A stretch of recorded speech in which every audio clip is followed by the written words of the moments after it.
Hello the world, hello internet, hello Jason Isaacs. Well, this is me. Seeing as it's the end of the course, we're getting towards the end of the course, thought I'd try something different. I also wanted to try something different because this is, I think, one of the more interesting parts of the course, certainly one of the more intellectually engaging parts of the course, and also because I thought you might want to see my classroom, or at least my whiteboard. Anyway, I have been teaching politics for far too long, and over that time I've taught both ideologies and America, and I've tended to be a bit snooty about America as being the intellectual poor relation of the ideologies course. However, I think that there are certain aspects of the American course that really lend themselves to the intellectually audacious student, and this is one of them. When it comes to assessing the Constitution, there is everything here. There is nothing here that is intellectually inferior to whatever the ideologies course has to offer. In fact, in many ways, it's much more interesting and a lot more challenging. Now, what am I getting at here? Well, the key point really is that there are only a number of questions that the examiners want to ask you here. They will ask you about transform beyond all recognition, or is the Constitution fit for purpose? Now, the answer to that question is going to be one of two things. It's either going to be a sort of extended waffle through generally half-remembered ideas about the Constitution and separation of powers and checks and balances, or it's going to be a much more highly focused argument. And you can only deliver that highly focused argument if you do one thing right at the very start, and that is to ask a very, very simple question. That question being, what is the Constitution actually for? So, what is the Constitution actually for? I don't know if you've ever sat down and thought about this. Perhaps, if you haven't, I would suggest that you have a look at this. Now, I don't know if you've been watching... Hi, I'm John Green. This is Crash Course USA. He is superb. I have learned so much from his videos. I can't recommend him highly enough. Particularly this one, because we know an awful lot about the Constitution and the founding fathers and all of that sort of stuff. What we tend not to know so much about is the Articles of Government that preceded it, and really to understand why the Constitution is the way it is, a basic understanding of what the Articles of Government was really about, what the Articles of Confederation tried to do. That will help no end. I strongly recommend that you go and you have a look at this video, but that you can do in your own time. What we're going to do now is we're going to push on with this particular presentation. And I would argue that if you know your Articles of Government, if you know your Declaration of Independence, then it is possible to try to identify certain key ideas that come out of the Constitution. Now, the Declaration of Independence is without a shadow of a doubt the finest political tract ever written. There's not much that you have to remember in this particular course, but you would be well advised to commit to memory the very, very simple phrase, we hold these facts to be self-evident, that all men are created equal, that they are endowed by their Creator with certain unalienable rights, among these rights are life, liberty, and pursuit of happiness, that to protect these rights, governments are instituted among men, deriving their just powers from the consent of the governed. Don't write in and tell me I got a couple of words wrong. I know I did, but the main thrust of it is there. Rights, unalienable, that to protect these rights, governments are instituted among men, deriving their just powers from the consent of the governed. I wish I could write like that.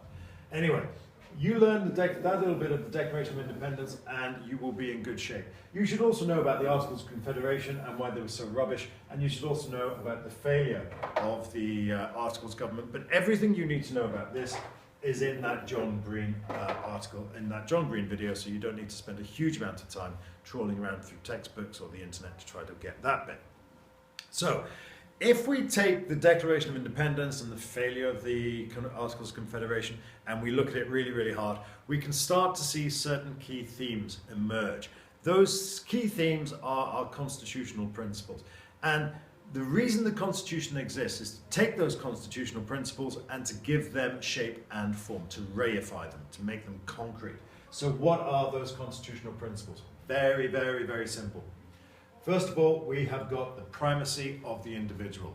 That all individuals are created equal, that they are endowed by their Creator with certain unalienable rights. The individual comes first. But at the same time, the states also come first. The states existed before the Union. You can't have a United States without the states. And the whole purpose of the United States was to get some sort of strength and unity from the states and to enable them to compete on a global footing with their colonial masters, although they weren't colonies anymore. Democratic government, deriving their just powers from the consent of the governed, and protection from tyranny. That just goes all the way through the Constitution like Brighton through rock. So you have to bear these things in mind when you're looking at the Constitution. And if you're looking at the Constitution, you say, well, does it work? The question is, does it uphold the primacy of the individual? Does it uphold the primacy of the states? Does it uphold the democratic government? Does it uphold the containment of power, the protection from tyranny? That's really where we're going with this particular presentation, and that should be the focus of any essay that you have to write on, does the Constitution work? Does it do these four things?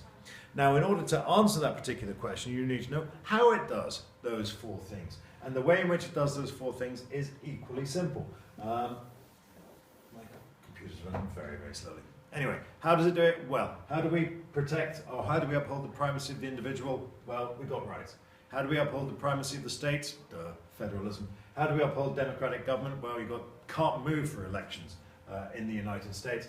And how do we uphold the protection from tyranny? Well, we contain power. How do we contain power? Well, we contain the power of government. That's important. But it's equally important that we contain the power of the people. Now, in my presentation, I talk more about this when I look at democracy, but all will become clear in the fullness of time. So, having established the framework for the essay, does the Constitution work? Well, what does it try to do? It tries to do this. How does it try to do it? That. We then move towards our evaluation, and that is all nice and simple. We're just going to go through one at a time. I'm not going to be able to get through all of these in this particular presentation because YouTube only let me upload for 15 minutes, even if I do it this way. But we will go through all of these in order, and that will enable you to assess whether or not the Constitution delivers on its promise. So, does the Constitution uphold the primacy of the individual? Well, the first question to ask is, how does it do it? What does the Constitution say? And the Constitution's lovely. It gives us our constitutional rights. The Bill of Rights, all that first 10, maybe 10 itself accrues more to the states. And of course, we've got the various amendments, particularly 14 and 15. Problems. Well, the Constitution was more or less fixed at the tail end of the 19th century. Tail end, certainly, of the 19th century.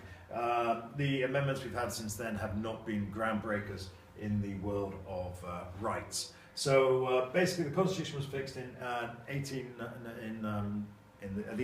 end, of the 1800s, and of course, things have changed a bit since then. We have various wedge issues that have emerged. These are issues about which people care very, very, very, very deeply, to the point where they divide society. And these wedge issues tend to hinge around two particular ideas. First of all, things that have too much protection, and then things that don't have enough protection. So in the Constitution, the right to bear arms is enshrined in that Second Amendment. You can't take it away. It says it quite clearly. The right of the people to keep and bear arms shall not be infringed.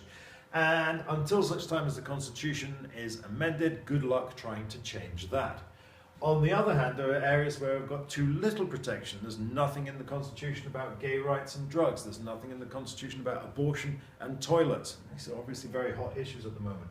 And so we have problems here with our rights. We've got too much protection, arguably, for some. We've got too little protection for the others. And then at the same time, we've got some rights that are there, but they're kind of a bit vague, and I'm thinking here particularly about the Eighth Amendment. We all would argue, I think, that cruel and unusual punishment is probably a bad thing. But what is cruel and unusual punishment? Is a Chinese burn cruel and unusual? Is it cruel and unusual to execute somebody using a lethal cocktail of drugs when they don't know whether or not it's going to work in 5 minutes, 15 minutes, half an hour, 45 minutes, and hurt like hell as that goes through? That sounds pretty cruel and unusual to me, but hey, what do I know? I'm not a Supreme Court Justice. So, speaking of the Supreme Court, this is where it all comes in. In order to try to bring some sort of clarity to this system, in order to bring an answer, not a definitive answer, but an answer to these questions, we defer to the Supreme Court. The Supreme Court is there to make rights work. And I've just remembered there was something I was supposed to include in this presentation, but I haven't done it. Bad me. The Supreme Court has moved to identify rights not easily identifiable in the Constitution. And it has done through two particular mechanisms. The first of those is originalism. Originalism recognizes rights. Shouldn't have done that, never mind. Rights deeply rooted in the nation's history and tradition, and rights, I call, implicit in the concept of ordered liberty.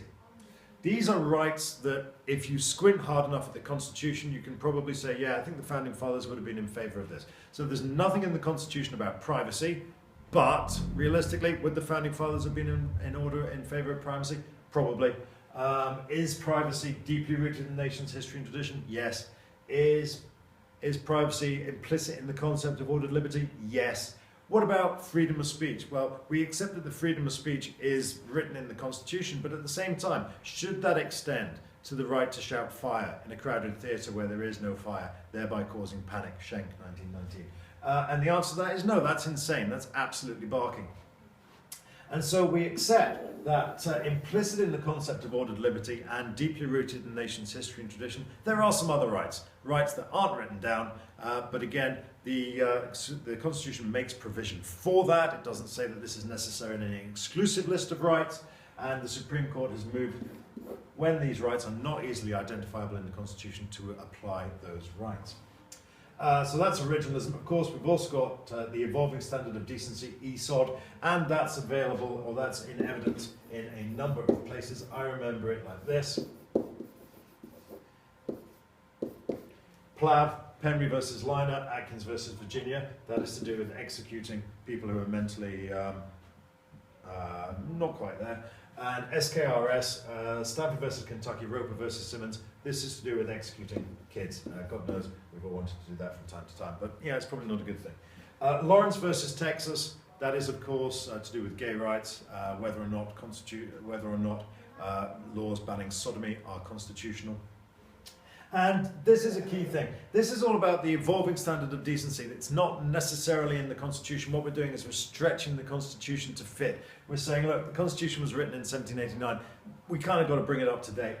But there's a problem with that. And the problems with that is that these are questions of politics, not law. And this is fundamental to the whole problems that arise with the Supreme Court. I love the Supreme Court. I love talking about the Supreme Court. But what we find is that when we're dealing with the Supreme Court, it's being asked political questions. And it's a political body. The body of SCOTUS will change from time to time. And that's not just the political bias, but also the approach to the Constitution, whether they are loose constructionists or originalists, or like Clarence Thomas, bless his cotton socks, strict constructionist. And so we have an inconsistency of approach from the Supreme Court. That is a problem. And we saw that with Lawrence versus Texas. You know, it was Bowers versus Hardwick in '86. We moved to Lawrence versus Texas in 2003. But there's a lack of consistency in the Supreme Court. And that demonstrates, apart from anything else, that these are political questions. These are not questions of law. If it's a question of law, it would have been hoovered up by the minor courts. These are questions of politics. So if you've got a political body that's politically appointed, and then you ask it political questions, don't be surprised if it gives you political answers. So are the Supreme Court judges politicians in disguise? Yes.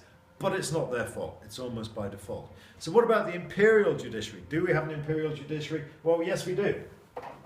We have an imperial judiciary because the whole concept of judicial review is outside the system of checks and balances. This is an extra constitutional thing. There's nothing in the Constitution about judicial review. It all stemmed from Marbury versus Madison in 1803. So what we're looking at here is an extra constitutional device. If it's outside the Constitution, then there's nothing anybody can do about it within the Constitution, short of changing the Constitution. And the last time that happened was income tax. And that was the 16th Amendment that was passed in 1913 after 4.5 years of argument, and that argument itself being 14 years after Pollock in 1895, 96, can't remember. But we do have an imperial judiciary. They are upholding the Constitution. They are the arbiters of the Constitution. And if you don't like that, there's not very much you can do about it, short of changing the Constitution or waiting for a Supreme Court judge to die so you can replace him with somebody in your own image. Intermediate conclusion then. Does the Constitution adequately adequately uphold the primacy of the individuals? Well, it depends who you ask. And it depends what the question is. And it depends what you think of SCOTUS. So what do you think of SCOTUS? Who do you ask? What is the question? Mickey Mouse. There we go. I'm not suggesting that the Supreme Court is Mickey Mouse, but all roads lead to the Supreme Court. Whether or not the Supreme Court, whether or not rights are upheld properly in the United States depends who you ask and what the question is. And that's about as much as I can get into this presentation. We'll come back with the next presentation when we're going to be looking at the primacy of the states. We're going to follow the same model, and I look forward to seeing you then. I've now got to nip around here and switch my camera off. See you soon.